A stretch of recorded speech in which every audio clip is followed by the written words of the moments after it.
Go ahead and start. So we'll start first with the practice questions like usual, then the differential diagnosis stuff, and then some rapid review at the end. I did more of the rapid review for psych, just because I feel like psych is a very fact-heavy clerkship. So go ahead and start. So this first one is a 24-year-old male presents for follow-up. He was recently hospitalized for symptoms, including believing someone was after him and hearing voices a few weeks ago. Now he's currently experiencing rapid movements in his neck that were not present during his hospital stay. So which of the following is most likely affected in this patient? Oh, the classic question. So you have A is mesocortical, B is mesolimbic, C is nigrostriatal, D is tuberoinfundibular pathway, and then E is spinothalamic. Any thoughts?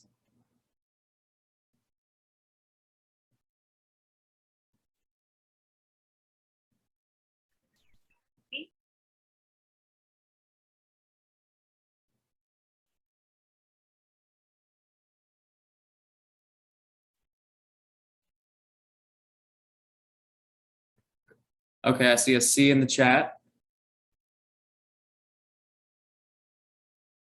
Yeah, that is right. Sorry, I'm dealing with the cat over here too.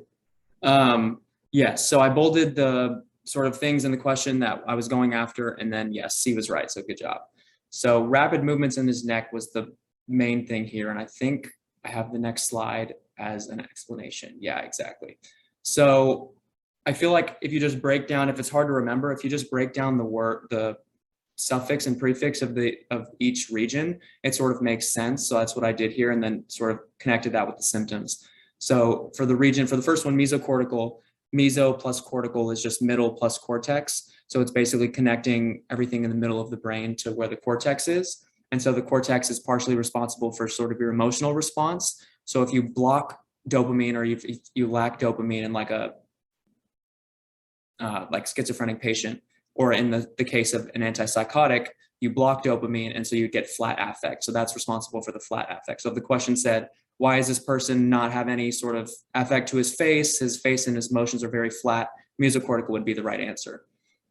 For mesolimbic, it's the same thing, middle, but it's connecting to the limbic system, which that's where the dopamine response for where the psychosis comes from in the first place. So treating it with an antipsychotic is why it's effective. So if they said, which of these regions is responsible for the pharmaceutical effect of this medication, then you would choose mesolimbic. Then nigrostriatal was the right answer in this case. So it's connecting the substantia nigra to the striatum. So that's all for movement, right? All of the striatum and substantia nigra is in that Parkinson pathway for movement. So you basically get movement symptoms, dystonia, akathisia, Parkinsonism, and tardive dyskinesia. So in this case, that's what it was going after. He had those symptoms, and so you know it's nigrostriatal. And then the last one, tuberoinfundibular, basically just connects the hypothalamus, which is right about here, to the pituitary. And so at rest, the pituitary secretes prolactin, which is blocked by dopamine. So it's like a negative. So you block the dopamine that's blocking the prolactin. So it's two negatives, it equals a positive. And so you get extra prolactin secretion. So in a guy, that could be gynecomastia, infertility, and potentially lactation. And then in a woman, it would probably be just like lactation, or I think infertility would be specific to a man. So I tried to box and color in the region so it's easy to remember, but I feel like if you just use the name in your head, it's easier to remember than if you try and just memorize just based on some arbitrary sort of fact. Okay, and so now we have a second continuing question from the same question. So this next question is the exact same patient, except now the question is asking which of the following would be the best treatment. So I'll just read the symptoms again, just to clarify. So he's currently experiencing rapid movements in his neck that were not present during his hospital stay. And now it's asking for the best treatment. So we have diphenhydramine, lorazepam, propranolol, haloperidol, or valbenazine.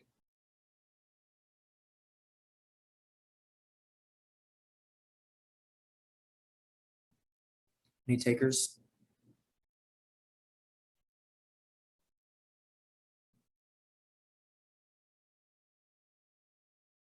We got a C.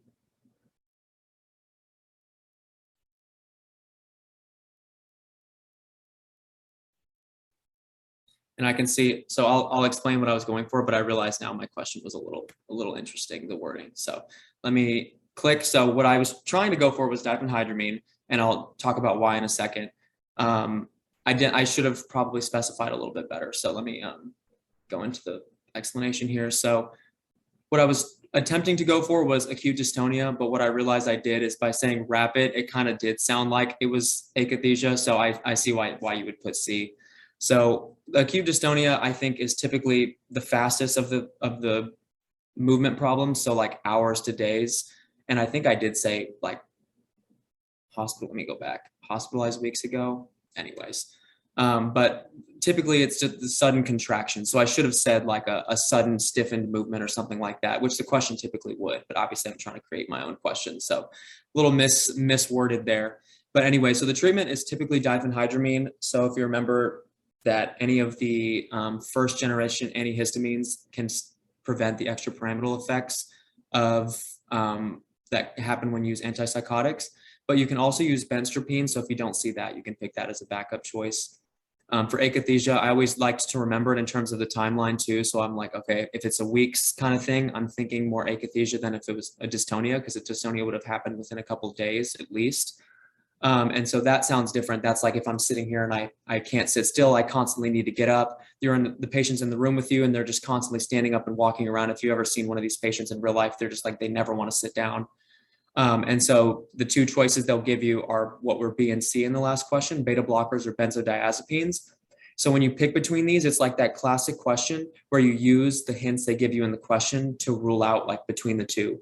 So if they said his heart rate's 35, you wouldn't do the beta blocker. If they said he's been using alcohol for 36 years or something crazy, they try and usually throw in some sort of hint to not use something or another. If he's using 3 sleeping medications, you probably wouldn't use a benzodiazepine and so on and so forth. So both of those, to my knowledge, are about equal in terms of like you can pick or choose based on contraindications. Parkinsonism is sort of longer now, so we're getting in weeks to months, and we all know what Parkinsonism looks like. It's the trapped symptoms, which are listed there. This is the one where benztropine would be the first choice that I would look for, but they also could give you amantadine as well. I don't typically see that much anymore, but I think the shelf questions are typically still pretty old, so it's possible you'll see it. I think both they work different ways. So benztropine, I think, recreates the acetylcholine dopamine balance, whereas amantadine just prevents the release of dopamine in the synapse. So different mechanisms for stopping the same problem. And then tardive dyskinesia is the one that happens over longer. So usually 6 months or greater.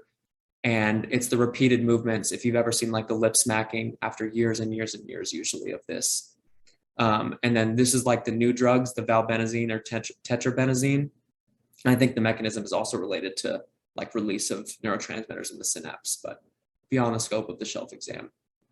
So just to clarify, the last question should have probably said sustained contractions of the neck or face versus like a restlessness, can't sit still, always moving would be more of an akathisia. They can be a little similar sometimes.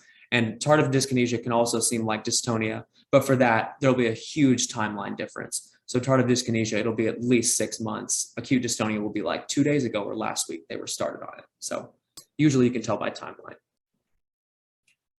Okay, let's move on. Another practice question.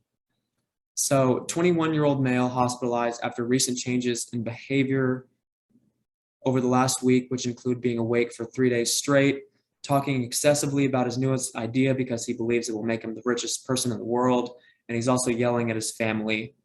And he has not been previously hospitalized. And this is the first time his family is, sorry, I went back on accident, has noticed these symptoms. Which of the following is the most likely diagnosis? Major depressive disorder, bipolar 1 disorder, cyclothymia, dysthymia, or bipolar 2 disorder?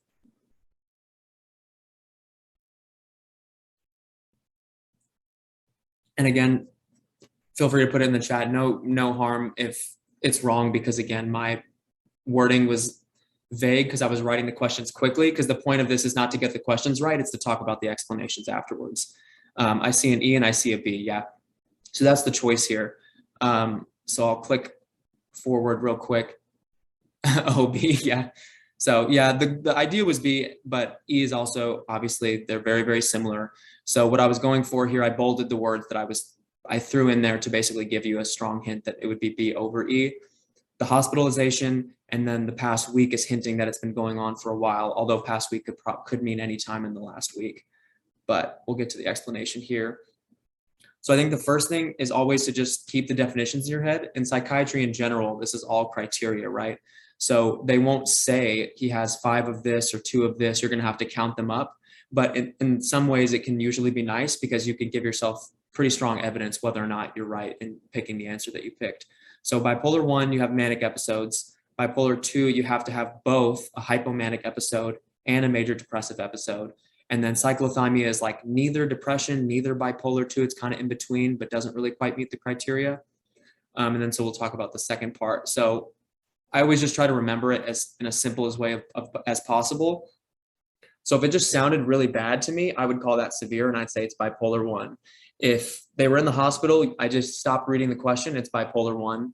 If it was like, if they confirmed it was 7 days, I just, again, stopped reading the question, it's bipolar 1. And same thing with psychotic features. If they ever heard a voice that wasn't there, you don't even have to worry about bipolar 2. You can immediately just change it to bipolar 1. And then the tricky part is bipolar 2, because both can have depressive disorders. So that's not really the trick there. Either one could be right. So what you're looking for is just the generally less severe presentation. So they're still functioning. I know a lot of times bipolar 2, they would say, he's still going to work and it's great. And usually that's like a huge, big sign that they're trying to tell you bipolar 2, because they oftentimes function a lot more in society than a bipolar 1 would. They could also throw in the 4+ days. But again, if you caught somebody at day 4 and then they were manic, but it only been 4 days, they could still be manic in the next 3 days. You don't know. And so you got to look for other things. And then again, bipolar 2 will never have psychotic symptoms. So if there are psychotic symptoms, it's bipolar 1. But again, you just have to be more careful about bipolar 2 than bipolar 1, I think. Bipolar 1 is pretty cut and dry. And then cyclothymia, I felt like usually they would throw in 2 things from both depression and mania, but they wouldn't give you any more. It would be like that still somewhat still functioning person with 2, like maybe 2 of the dig fast and 2 of the Siggy caps, but it's been going on for a long time. So they might give you a hint that's been happening, like, oh, if they're in high school, they're now in college and they're still having these symptoms. That's like a code word for more than 2 years, because they're probably not going to say 2 years. But again, just be careful that they don't meet the criteria for either, because as soon as they have either a hypomanic and MDD episode, they'll probably only give you 1. You need to pick one of the bipolars instead. So it's sort of the catch-all. If you confirm that it's not the other 2, then you could probably pick this. And then the next slide here is not a question, but it's just something I want to cover. So do not be shocked if you see adjustment disorder all over the shelf, because for whatever reason, everybody loves adjustment disorder. So I just put the criteria on the slide. So you have to have an identifiable stressor. It's usually like a change in job, somebody broke up with somebody, a lost family member, something that could lead to a stress response, but in most people it would be controllable or you would be able to manage it. But instead, in adjustment disorder patients, instead of it being normal, let me see what I put here. You've moved past normal to out of proportion, basically.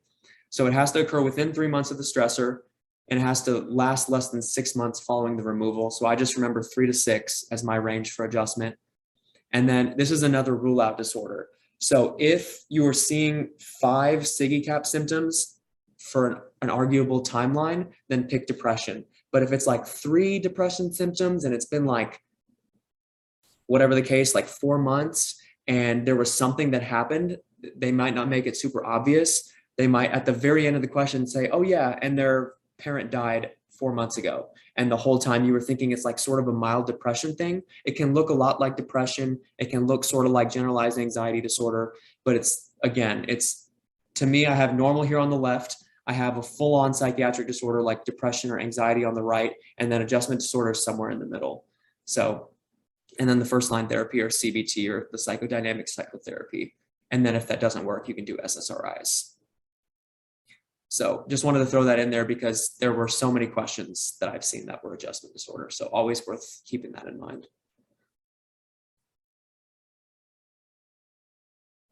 Okay, that's all I have for practice questions. So we'll do some of the differential diagnosis sections. And this, again, you can just kind of put things in the chat or shout things out that come to mind when you think of somatic and factitious disorders. And yes, 2 of them are actually named those. So I get that I gave a couple of them away.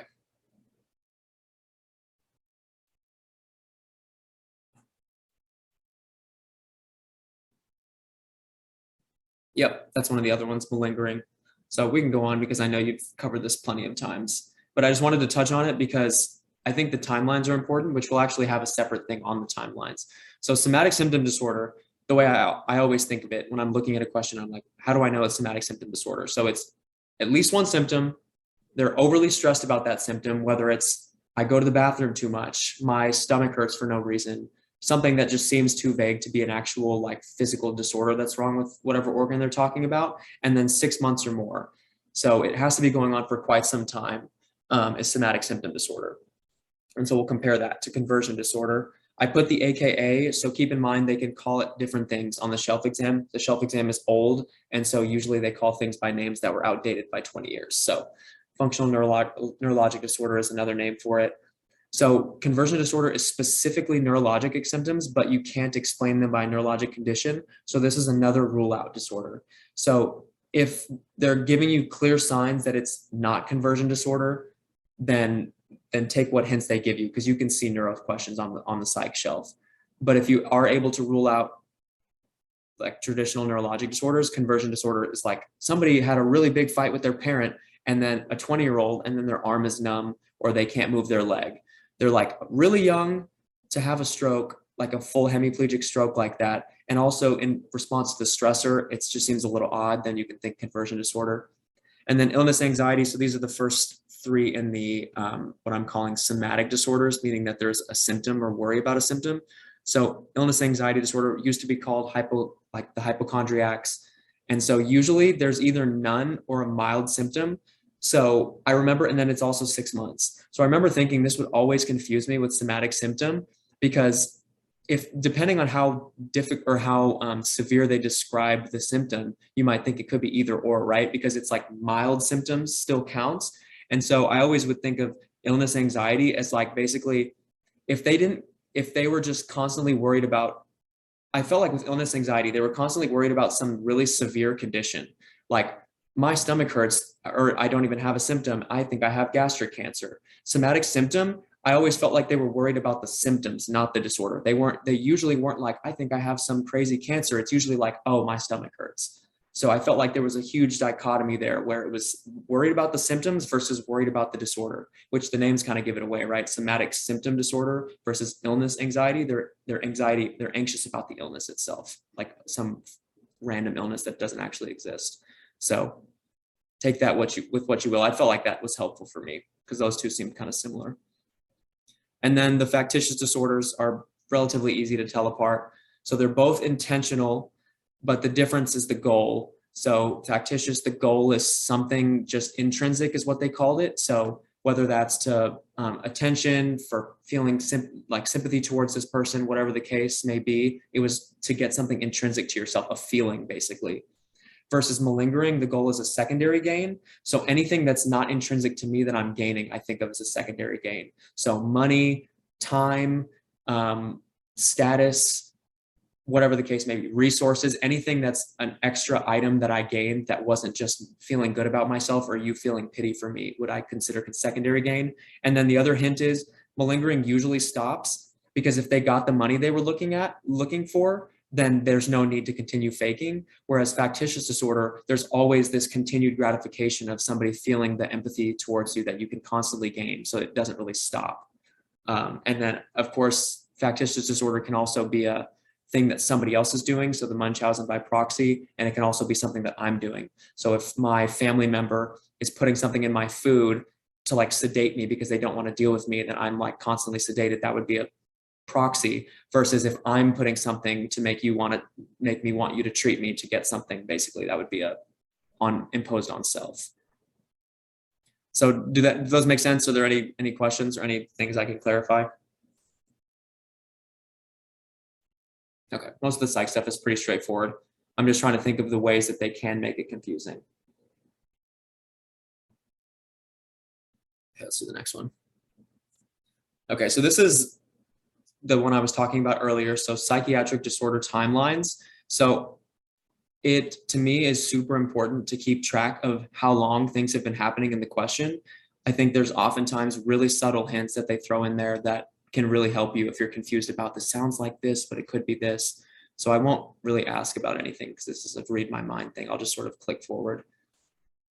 So we have the three main types of disorders and then the timeline. So we talked about bipolar 1 already. So if you see 7 days, you know that it can be bipolar 2 still, but now you've met the threshold for bipolar 1. Major depressive disorder, if it's less than 2 weeks, I remember if they would always throw trick questions where they would give you 5 SIGI cap symptoms and it would be at the 10-day mark. I really would not pick major depressive disorder. They're being blatant, trying to make you pick based on the criteria. Even if it seems like it's just waiting for depression in 4 days, let it wait 4 days before you pick it. Like, I just felt like that was a hint that they constantly threw in there. Same thing with dysthymia and cyclothymic.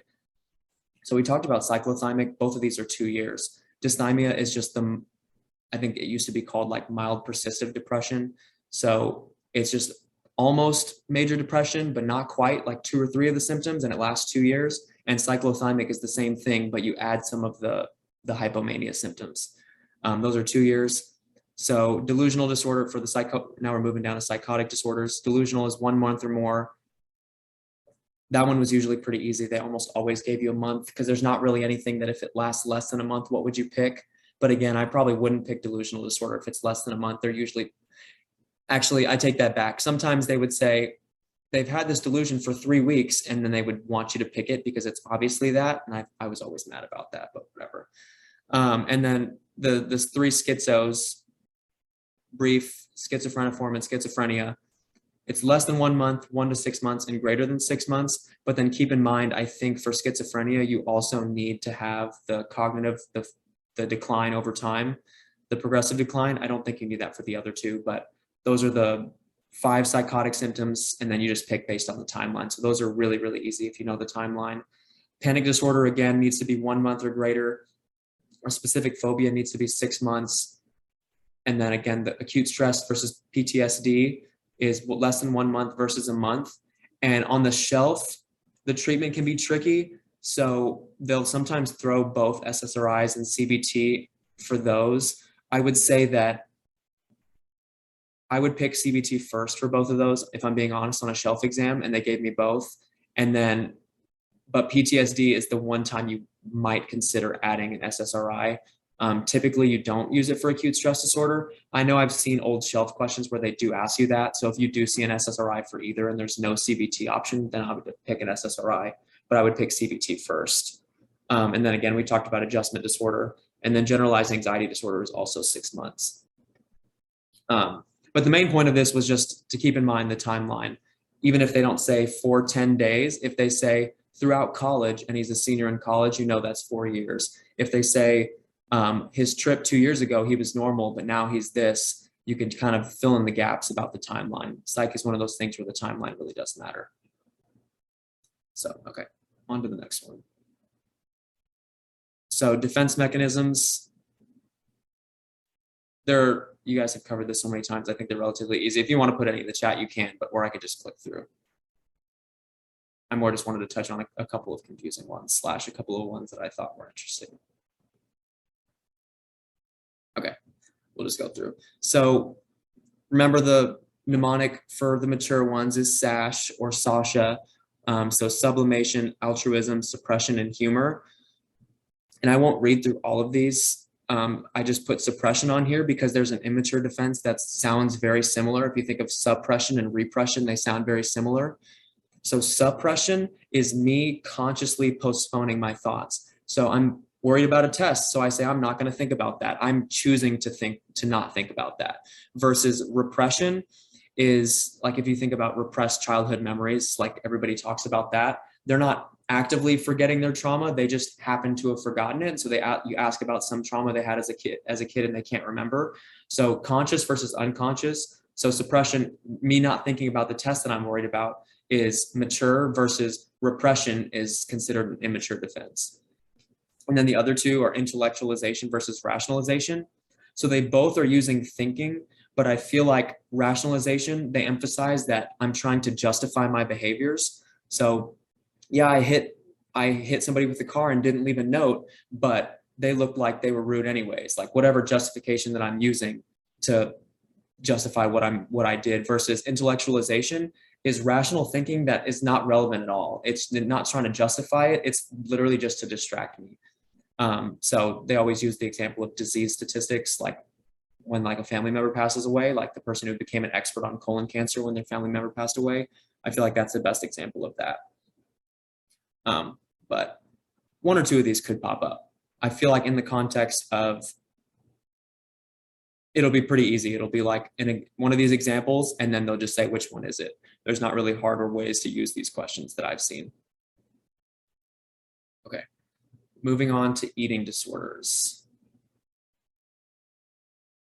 Any takers on any of the high yield eating disorders?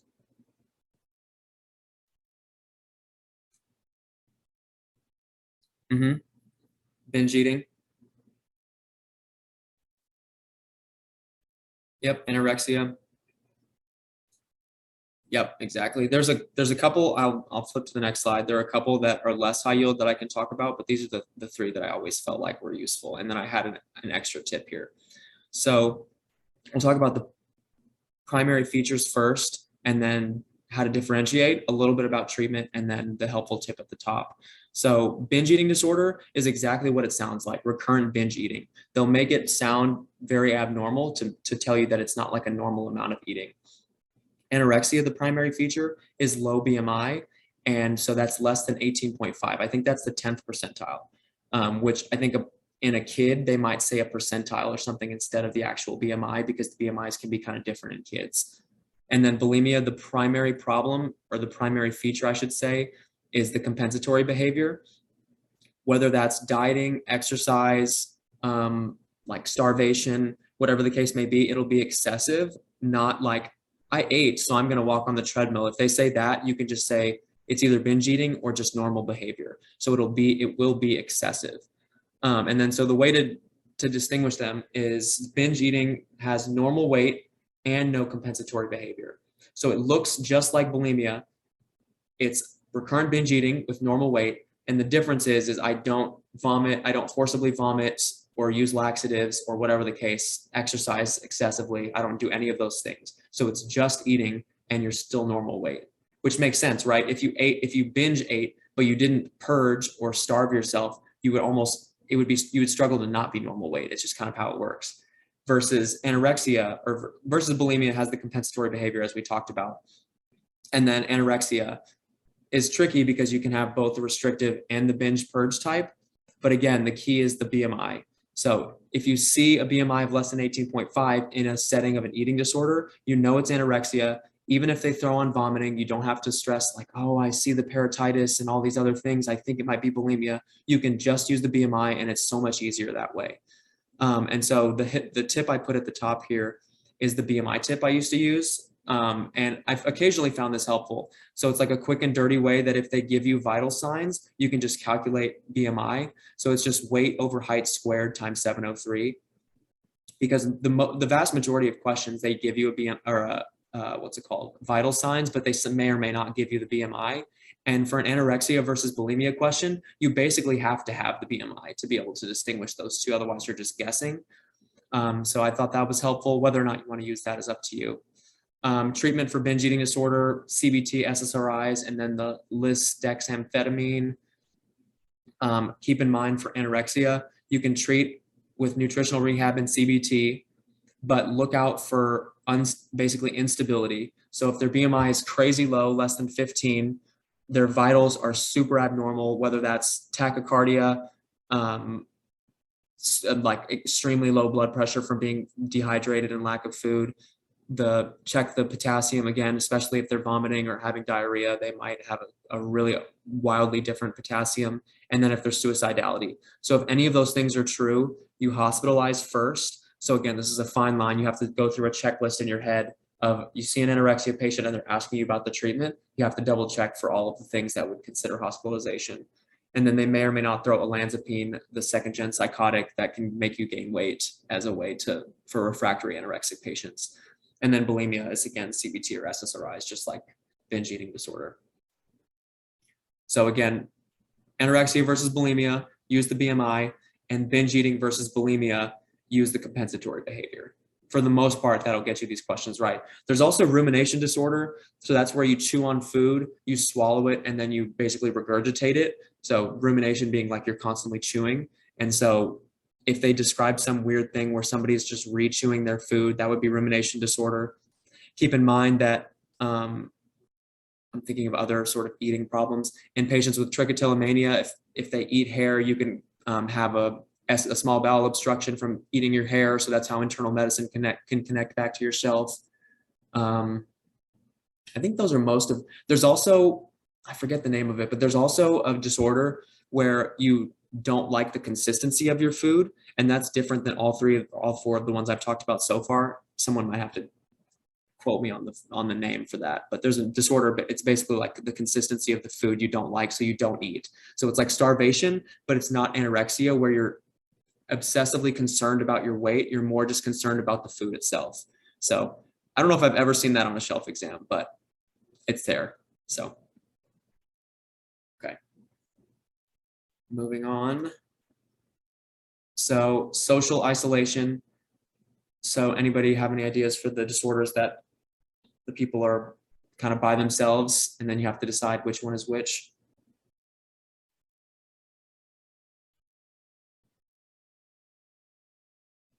Okay, I think I saw you say avoidant, so I'll go ahead and click through. So I tried to put the two that they always ask you to differentiate and then a couple others that are a little weird, but I've seen them before. So schizoid is the first one.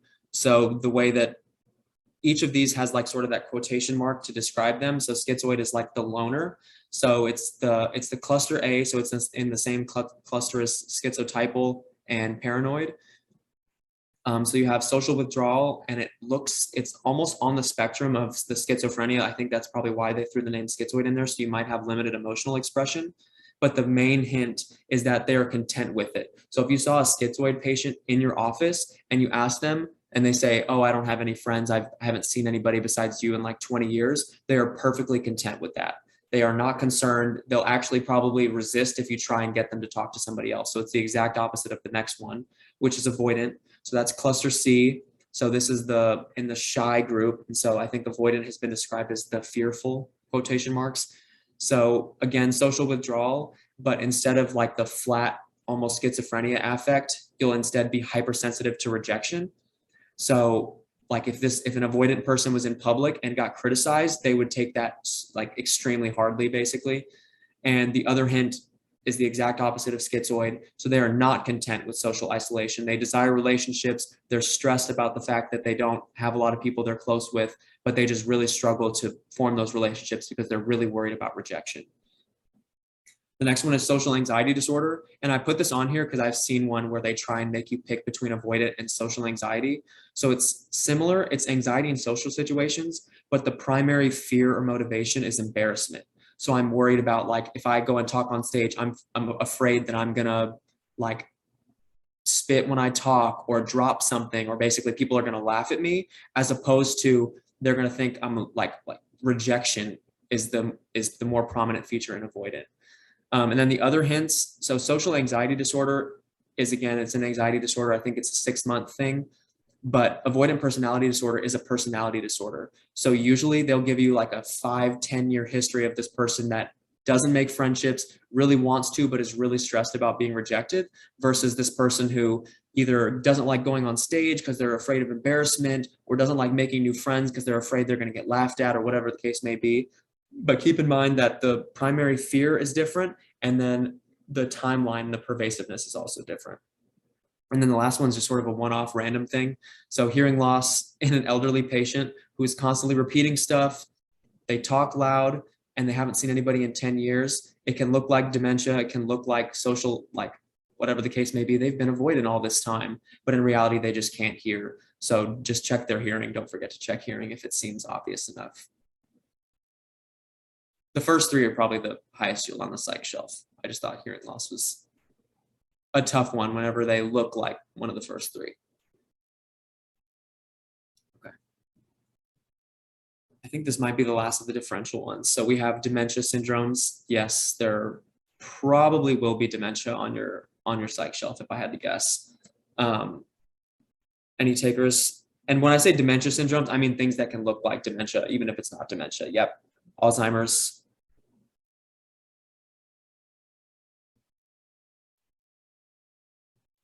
Lewy body. Yep. Yeah, that's what I'm going for. So some of those are actually dementias. Yep. Frontotemporal. That's a good one. Depression. Yep. Exactly. Yeah. So there are things that can look like and things that actually are dementia. But I think the reason I think they put them on the shelf is one, I think they don't think psychiatry is hard enough on the shelf. And so they try and add internal medicine in whatever way they can. And that usually ends up being neurology. So for each of these, I try to talk about the location. So keep in mind, if they ask you about where it happens, it's worthwhile to know this. So Alzheimer's starts in the hippocampus, specifically that nucleus, but not super high yield for the shelf. That's more of a step 2 thing. So the main thing that you can tell, I compared all of these other ones on exams to Alzheimer's. And if it sounded like any sort of red flag or different thing, I would pick something else. But if it defaulted to the typical dementia picture of 10 years of this slow progression, then you can pretty much just bet that it's Alzheimer's.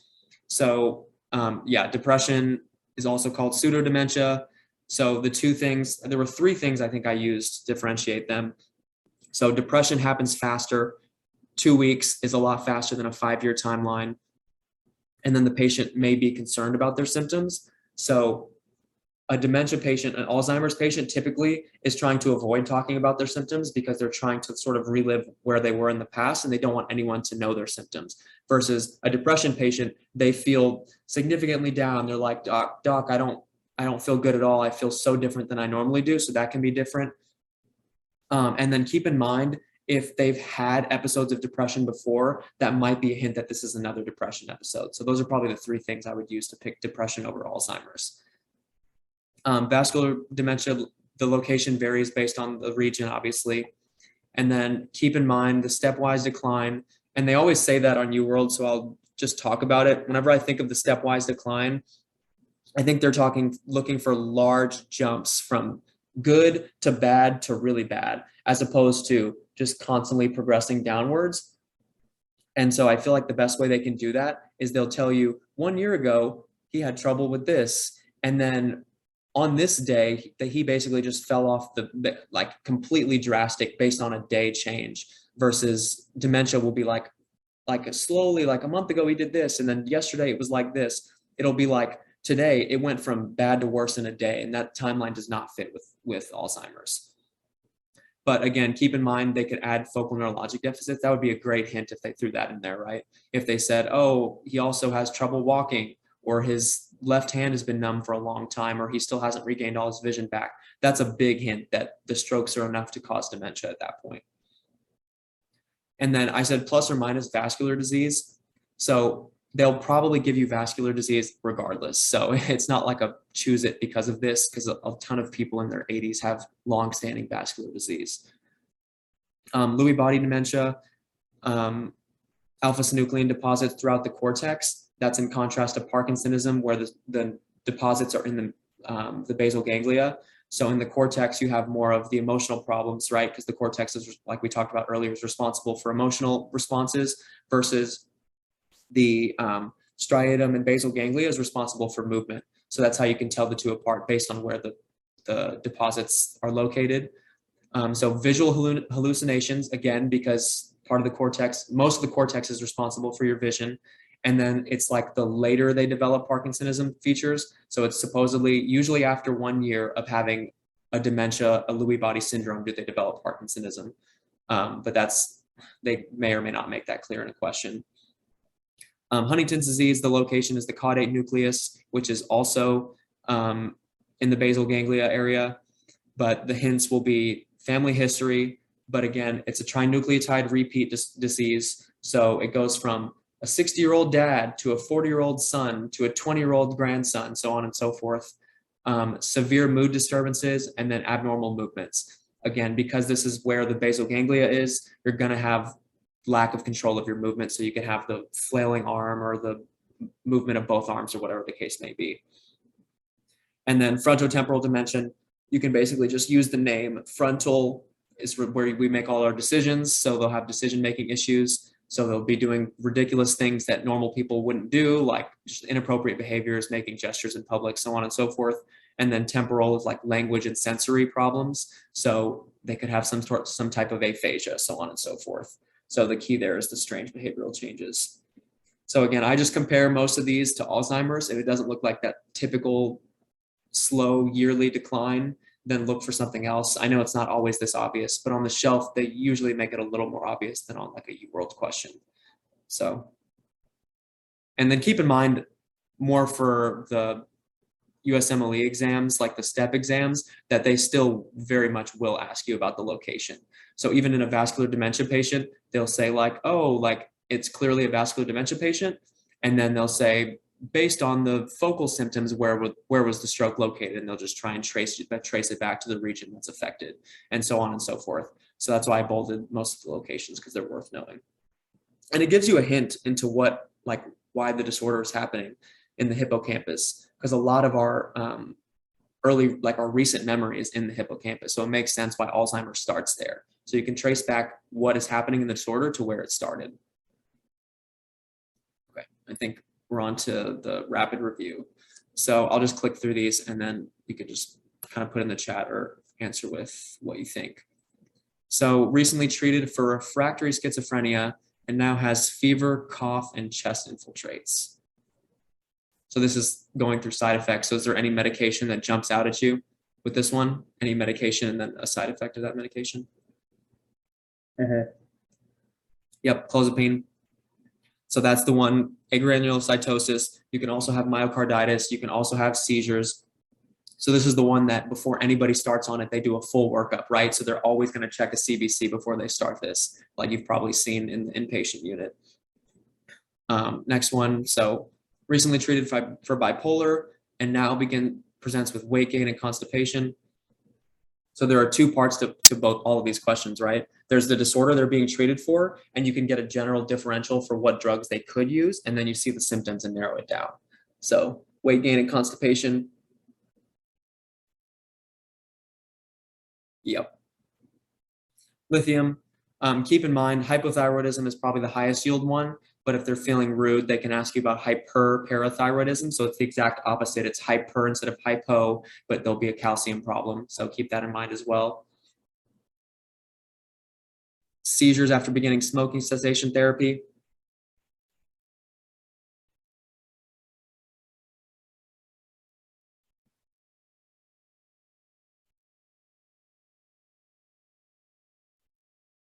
Yep. Bupropion. So again, keep in mind that anorexic and bulimic patients have electrolyte abnormalities. And so in a drug that already lowers the seizure threshold, they're more likely to have seizures. So it's contraindicated. But then keep in mind that there are other situations where you could have electrolyte abnormalities. So my guess is that a chronic renal failure patient would be more likely to have seizures on bupropion than a normal person would. So anything that can cause electrolyte abnormalities would potentially increase that risk. Again, bipolar therapy, but this time LFTs instead of TFTs.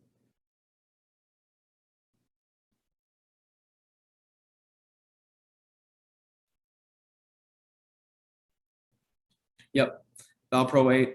They can also throw pancreatitis on there. It can also cause that.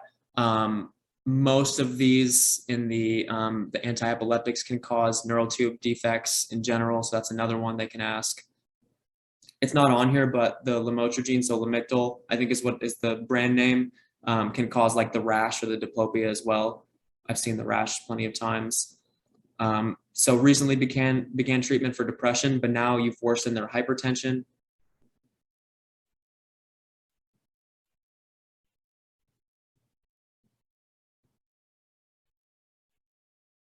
And this really is a whole class. Yeah, exactly. So SNRIs can worsen hypertension. So venlafaxine is an example of one of those. And then new treatment for psychosis now has corneal deposits and a photosensitive rash. And this one is tricky because there's two of them that sound pretty similar. So I put one of them here and we can talk about the other one.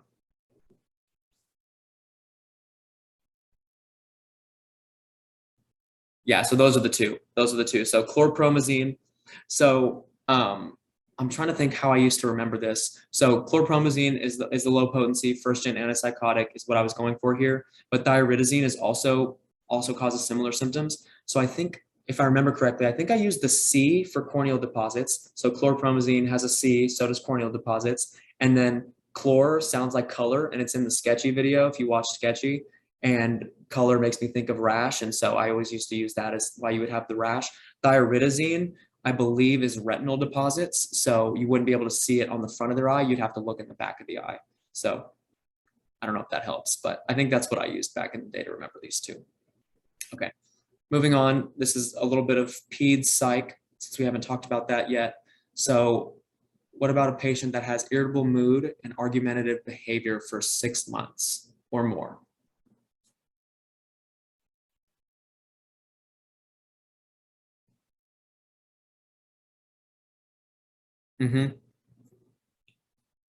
Oppositional defiant disorder. What about a teenager who's unconscious but then wakes up, has a headache?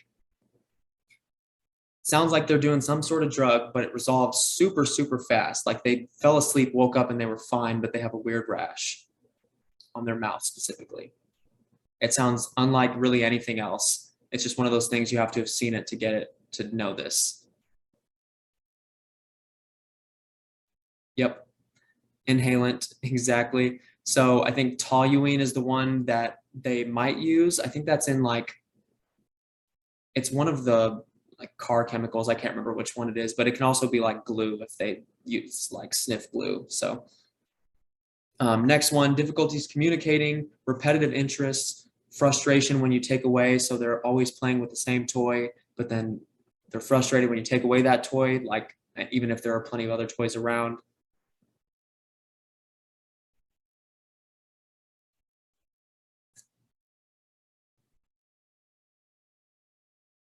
Yep. Autism spectrum. That one's pretty straightforward. Let's see the next one. So severe and recurrent temper outbursts, and then persistently irritable between the episodes. But again, I threw the months on here to keep the timeline straight. So it's 12 months this time instead of 6 months. So it happened for a little bit longer.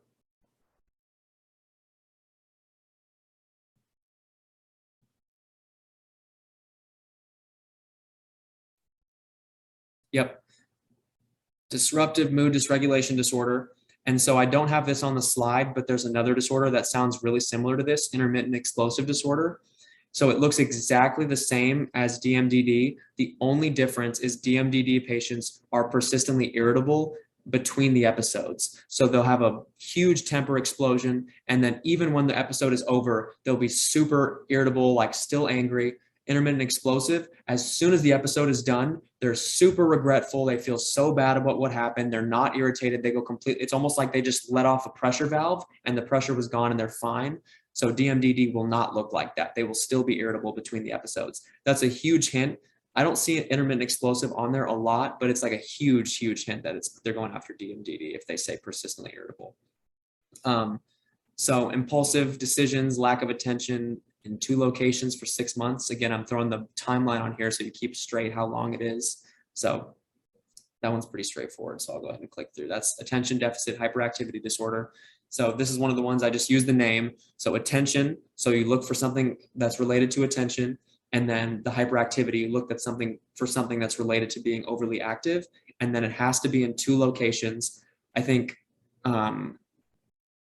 it's oppositional defiant that also has to be in 2 locations. Might fact check me if I'm wrong about that, but I think both of those two are the 2 that have to be in 2 locations. So whether they say home and school or church and school or daycare and the house, just 2 locations, regardless. It's basically confirming that somebody's not making up a factitious thing about them. And then the last one, aggression towards others, stealing, destruction of property, all different than the last few. Yeah, so that's conduct. So the difference here, so oppositional defiant, I think of they're just argumentative. Disruptive mood dysregulation are huge outbursts, and then conduct disorder just looks totally different. It's like the belligerently aggressive, stealing, destroying things, hurting people. Like there'll be the people who like torture animals and stuff like that. Just things that are just like a little bit more on a totally different side of the spectrum than DMDD and ODD. And then I think they have to be diagnosed before 15. And then if they were diagnosed before 15 and they are older than 18 and they still have the same symptoms, that's now changes to antisocial personality disorder. So it's just a continuation of the disorder into adulthood, is how I think of it at least. Okay, miscellaneous psychiatry facts. So sensitivity to lactate. There's a disorder that's associated with this.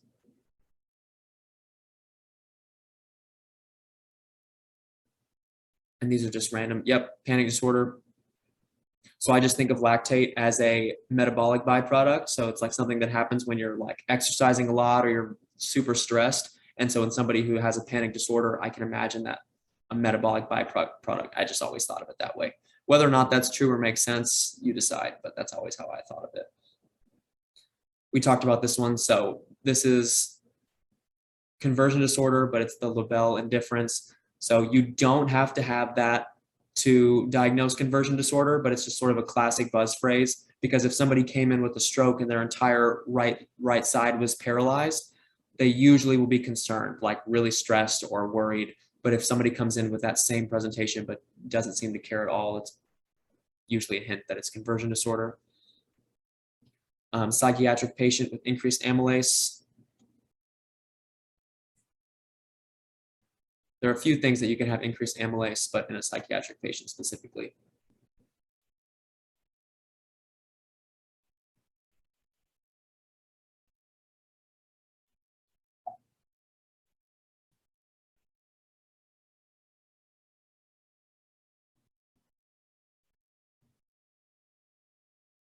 I was going after bulimia in this one, but again, anorexia can also do this. It's all related to vomiting. So when you excessively vomit, you can irritate the parotid gland and cause increased amylase, but you can also have increased amylase in conditions that affect the small bowel. So keep in mind that this is specifically in a psychiatric patient. SSRI with a long half-life. Is there one that has a longer half-life than others that you guys remember? Yep, fluoxetine. Exactly. So the important thing is not just for fun facts. This is because that if you don't discontinue it long enough, you can induce serotonin syndrome. So keep that in mind. You guys remember any of the symptoms of depression with atypical features? So what symptoms are atypical compared to the standard depression syndrome?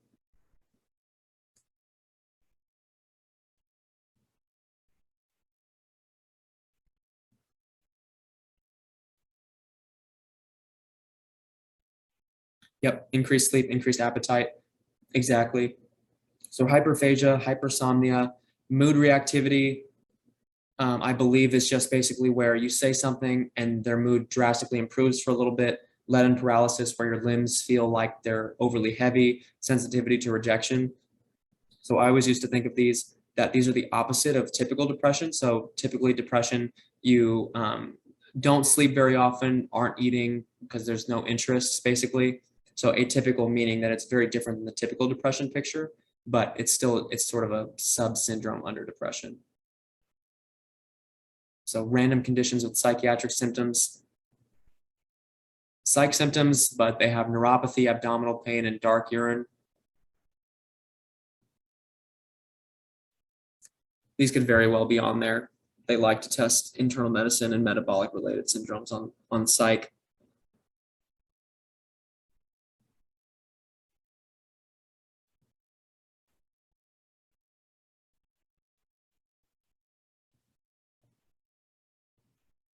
So what I was going after with this one was acute intermittent porphyria.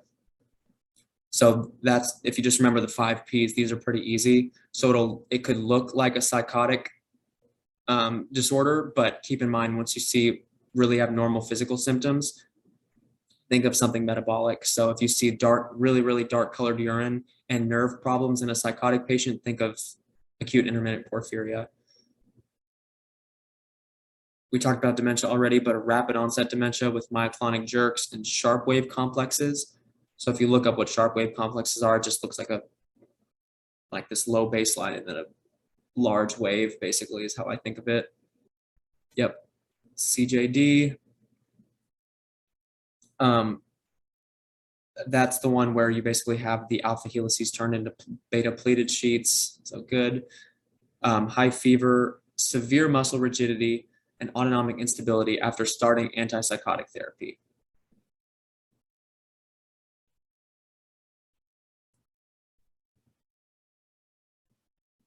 The muscle rigidity might be described as lead pipe. Yep, exactly. Neuroleptic malignant syndrome.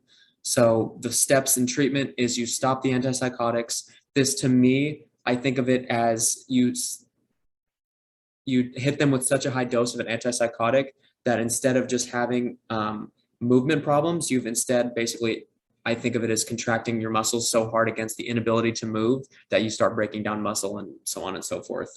But then after you stop what the precipitating drug, you then do supportive care, and then you do dantrolene. So one of the tricks I felt like with this one is that they would throw dantrolene on there, but sometimes it's not the first right answer. If you haven't given them fluids or stopped the precipitating drug first, you would need to do that. So I threw that on there as well. Post-operative patient with a high fever. So again, a high fever, but minutes after surgery. What does that sound like? I purposely didn't give many hints on this one. This one can be kind of vague. Yep. Malignant hyperthermia. So again, this one you can also treat with dantrolene. So the way I like to keep these two straight, the last two can look pretty similar because malignant hyperthermia can also have rigidity, but keep in mind the context. So minutes after surgery means that they probably had an anesthetic. A recently hospitalized psychiatric patient means they probably were given an antipsychotic. So keep in mind the context and then the timeline. So NMS is usually like maybe a day or a couple days at least after starting the treatment versus malignant hyperthermia. That means there's a genetic problem with their ryanodine receptor. So it's going to happen really, really fast. So within minutes after the surgery or even during the surgery or basically really fast. So context, keep in mind what drug they might have been given, and then the timeline, keep in mind that malignant hyperthermia will happen faster in these questions than NMS will. Patient recently treated for depression, started on tramadol, now has delirium, high fever again, myoclonus and hyperreflexia this time.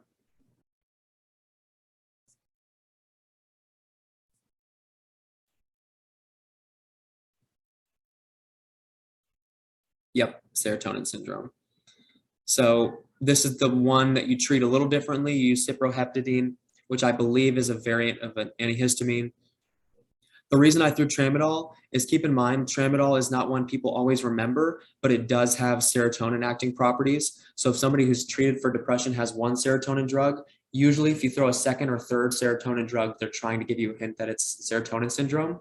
But this looks distinctly different. It looks similar in that there's a high fever, but the myoclonus and hyperreflexia are very different than the other two. NMS, they're overly rigid. They're basically like stuck in a position. Malignant hyperthermia happens fast, and the fever is probably the highest out of all of these three. And then serotonin syndrome looks pretty obvious because of the overly sensitive neuromuscular junction. So they're like kicking off the chair when you do a patellar reflex and so on and so forth. So use the bolded things to tell the difference, basically. Okay, and then last thing here, we have some substances. So a patient that's unconscious with a respiratory rate of 6 and meiosis. You see these three things? Yep, opiate. And so you just push naloxone. So treat with naloxone. Keep in mind that don't get the names confused. So naloxone is the antagonist, the mu opioid antagonist versus naltrexone. So keep in mind those. It's you need to treat the acute overdose with naloxone, not naltrexone. Naltrexone you can use for after they've acutely overdosed later when they're trying to recover from the addiction. Meiosis, again, but this time bradycardia, diarrhea, sweating profusely, and they might give you some crazy situation like they're a farmer or they were at a building and everybody got the same symptoms, like a nerve gas attack.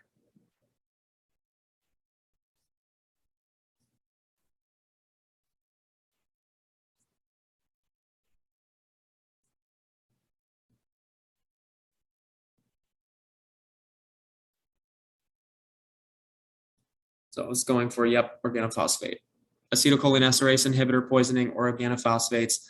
So the trick they could ask with treatment is you treat with atropine first. So you do eventually want to use the pralidoxime, but the pralidoxime can temporarily increase the amount of acetylcholine, which would worsen the symptoms. So you use atropine first to block all the receptors, and then you do the pralidoxime to regenerate acetylcholinesterase afterwards. Remember that syndrome is easy because it's all of the things that the parasympathetic nervous system does.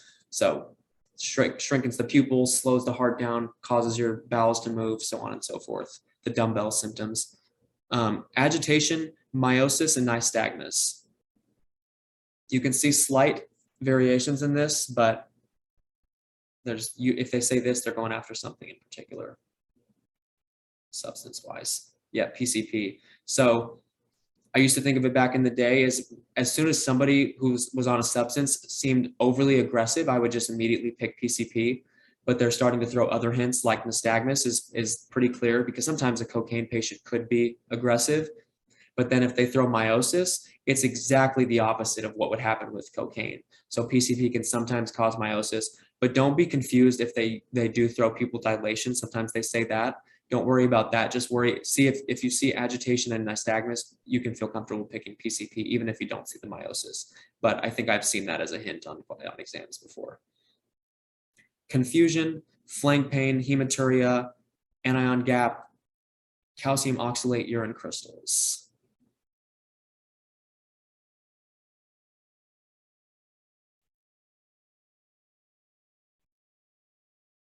Yep, so ethylene glycol. So this is one of the mud piles. It's the E in mud piles.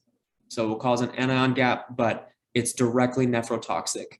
So use nephrotoxicity. The flank pain is a huge hint that they're having nephrotoxicity. Confusion, headache, and red skin after a recent indoor barbecue. So never barbecue or do things like that indoors because the grills usually let off some type of gas. I won't give it away.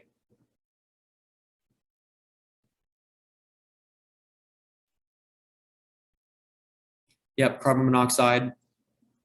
It could also be cyanide toxicity, which can sometimes be tricky. I think they can make the exact same presentation cyanide, but usually, I'm trying to think, for the indoor fires, it really could be either, but I think more often than not, it's carbon monoxide. Either way, I hope they wouldn't do you like that on the shelf and make you pick between those two. Confusion, blurred vision now, again, an anion gap, metabolic acidosis, history of alcohol use. This is very similar to the two of them ago, but yeah, bad moonshine is right. Methanol toxicity. So the hint they might throw in if they don't give you, they'll probably just give you blurred vision. But if it says somebody who's in prison, who's been drinking or something like that, usually methanol comes off in a question like they weren't sure about where the alcohol came from because it wasn't alcohol, it was methanol. So it looks exactly like ethylene glycol toxicity, except instead of the nephrotoxicity, it can cause blurred vision from damaging your eyes. And then last one here, tachycardia, dry mouth, confusion, seizures with some sort of EKG problem. So it kind of looks like the opposite of the organophosphate poisoning plus some cardiac problems as well.